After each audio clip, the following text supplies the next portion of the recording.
Hey there gamers, DreamcastGuy here, and today we're talking about Skate 4 because the new game is about to come out. It's dropping in 2025 and people are very excited about it. If you didn't grow up with Skate, it was an extremely big deal.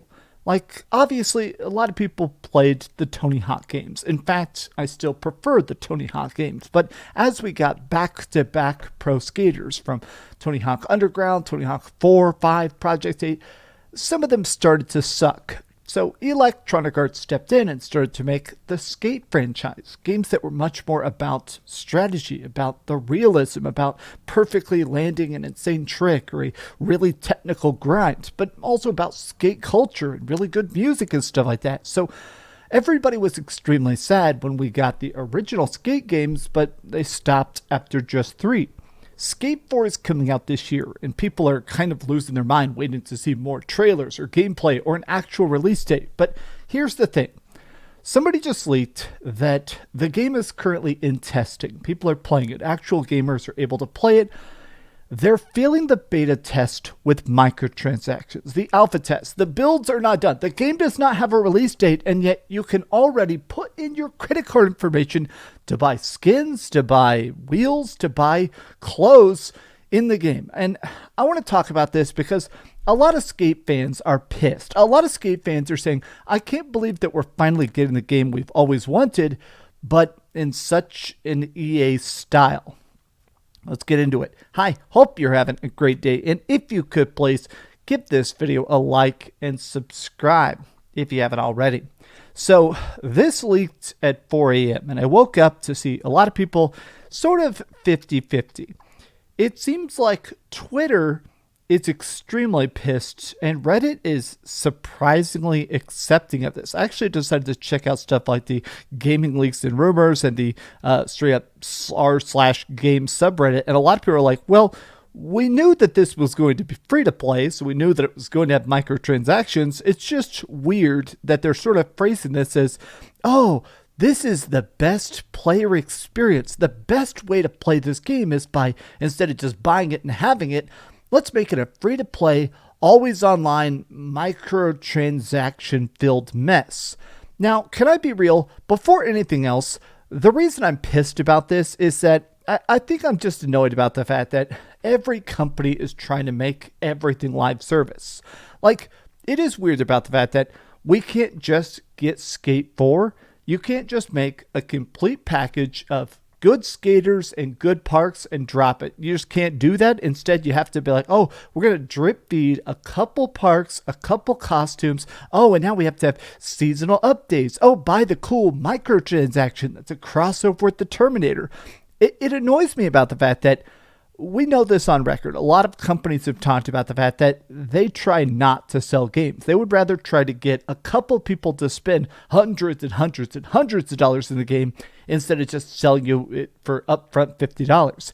That does kind of annoy me. And it does feel like it kind of misses the point of Skate. But let me take a look at some of these reactions here. So, wow, didn't want to play Skate 4 anyways. I am devastated by the news, but I'm just a chill guy. A lot of people are like, man, everything is just a money grab nowadays. Oh my God. Here's a great one. I saw this tweet and I actually feel like it's so perfect. Expectation, a revolutionary new skating game. Reality, monetization before mechanics. The wheels of commerce turn before the skateboards.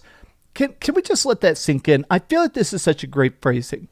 We have very little stuff about Skate 4. We know it exists. They've released like 60 seconds of gameplay. Some beta testers have been leaking about the fact that apparently it plays very good. But isn't it weird about the fact that we now know more about the monetization than we know about the game itself? So here's the way it works. Is that essentially, inside the project, they're phrasing this as a great thing. Like, hey, guys, check it out. It's time to check out this epic new gameplay update. We're excited for this fresh content. It's going to be so exciting. Now you can buy Sand Van Bucks. That way you can have the best possible positive experience by purchasing items to skate with.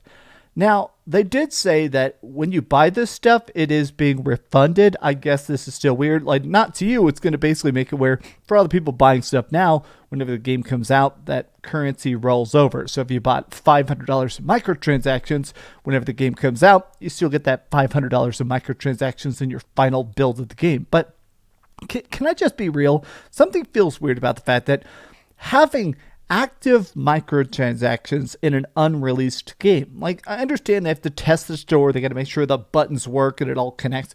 I understand the idea of testing it, but to me it goes beyond that. It's just bizarre to think about the idea that they really are monetizing even the testers and stuff. They're literally just trying to milk this before it even comes out. Now, some people have actually been in it. Some people are actually in this beta and they said, hey, there are microtransactions that come in increments of $5, $10, $25, $50, and $100 microtransaction packs.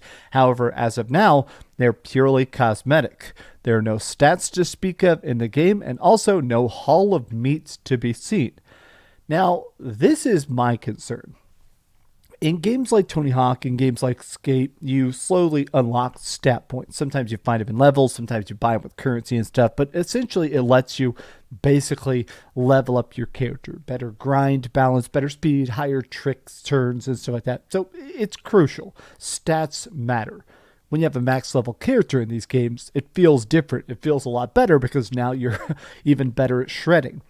If they actually sell stats, which I don't put past them, it's going to be catastrophic. And I'm dead serious about that, in that if this game stops selling perhaps as well as they hope, if it's not an instant success, if they feel like, oh, we're not getting a proper return on investment, I do feel like they're going to make this pay to win. I do feel like there is a good chance they're going to start to go, okay, how can we just really crank up the knobs? How can we get the paying players to suddenly spend 10 times more? Oh, let's make it pay to win. Let's make it where you can actually buy stats and speeds and jump and buy the good boards or buy the good tricks.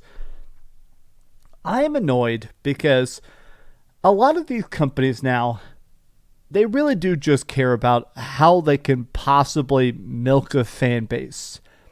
I did a video a couple weeks back about Michael Pachter. He's like a big industry analyst, and he talked about the fact that people are buying less games. Even hardcore gamers, even really driven, dedicated people that love this industry are buying less and less. And Michael Pachter's assumption, his surmise, was that essentially people are spending more on free-to-play games.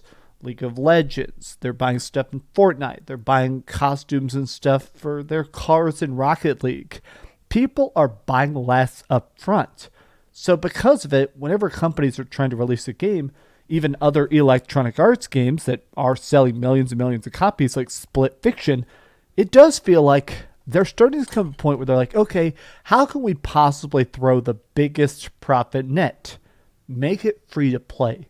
Make it filled with microtransactions, and hope that even if 10 million people pay $10 each, that's still a pretty easy $100 million. I must admit I'm frustrated because to me, it's not even about Skate 4. I'm excited about Skate 4. I'm going to play Skate 4, but I have no interest in spending microtransactions, and I don't think I like the idea that this game we've been waiting for 10 years to actually exist, as soon as it stops being profitable, they're just going to shut it off. I can't buy a disc. I can't play this. It is purely this bubble of profit. And the second it stops making enough money, it's going to pop. These have just been some off-the-cuff thoughts. How do you feel about Skate 4 being filled with microtransactions? And how do you feel about the perpetual cycle of infinite free-to-play junk? Tell me your thoughts in the comments down below. And if you enjoyed this video, be sure to give it a like, subscribe if you haven't already, and please keep dreaming. Can you see my shirt? Look at this. It's Kirby Guts. Nobody gets that joke, right? Kirby Guts. Thanks so much for watching that video. If you want to see something else, you can always click this link to see what I put up last, or, subscribe and see what's coming up next. Also, I promise that whatever I do, it'll try not to suck.